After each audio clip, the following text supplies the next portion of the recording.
Co se stane s tělem, pokud budete každý den alespoň minutu cvičit plank? Jak moc je tento cvik užitečný pro naše tělo a proč by ho měl cvičit úplně každý? Na tuto otázku si odpovíme v dnešním videu.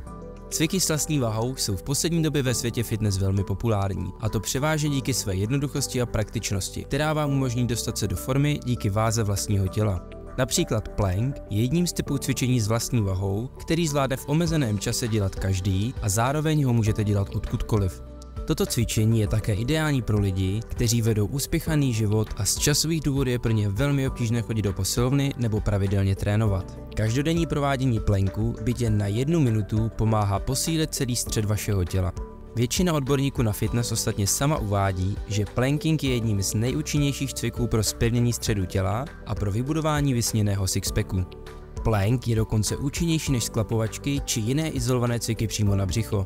Pokud vás zajímá, jak moc dokáže každodenní cvičení planku alespoň po dobu 60 vteřin změnit vaše tělo, určitě pokračujte ve sledování videa až do konce. Pro více podobných faktů a informací o tom, jak funguje lidské tělo, určitě nezapomeňte odebírat tento kanál, ať vám neunikne žádné nové video.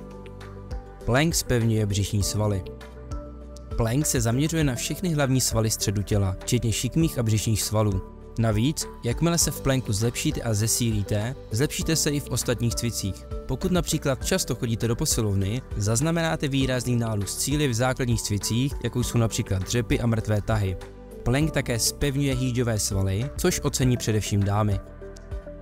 Plank výrazně snižuje riziko poranění zad a páteře. Při cvičení vždy hrozí riziko poranění zad a páteře. Při správném provádění planku posílíte kromě středu těla i zádové svaly, aniž byste příliš zatěžovali boky a páteř. Díky tomu pomáhá plank zmírnit bolesti zad a zároveň podporuje skvělé držení těla při sezení i chůzi. Plank zlepšuje váš celkový metabolismus.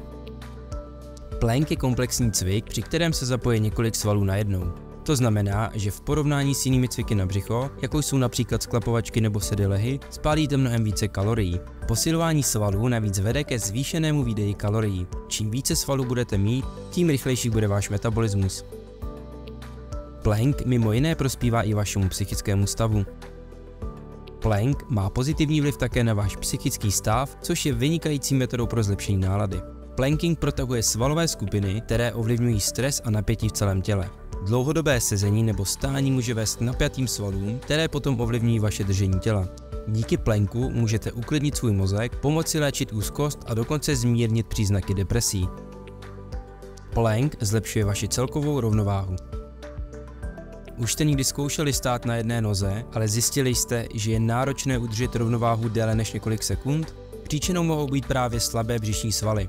Pokud budete každý den alespoň minutu plankovat, zlepší se vaše celková rovnováha, což může následně zlepšit váš výkon při různých sportovních aktivitách i při každodenních činnostech. Tak tohle bylo 5 důvodů, proč je dobré pravidelně cvičit plank. Doufám, že vás toto video namotivovalo k tomu zařadit plank do vašeho každodenního života. Pokud již plank cvičíte nebo máte v plánu začít, nezapomeňte mi své zkušenosti napsat dolů do komentáře. Pokud se vám video líbilo, budu rád za palec nahoru a případné sdílení videa. Pro další zajímavá fakta o lidském těle se nezapomeňte přihlásit k odběru tohoto kanálu kliknutím na tlačítko odebírat pod tímto videem. Moc vám děkuji za vaši podporu a budu se těšit u dalšího videa.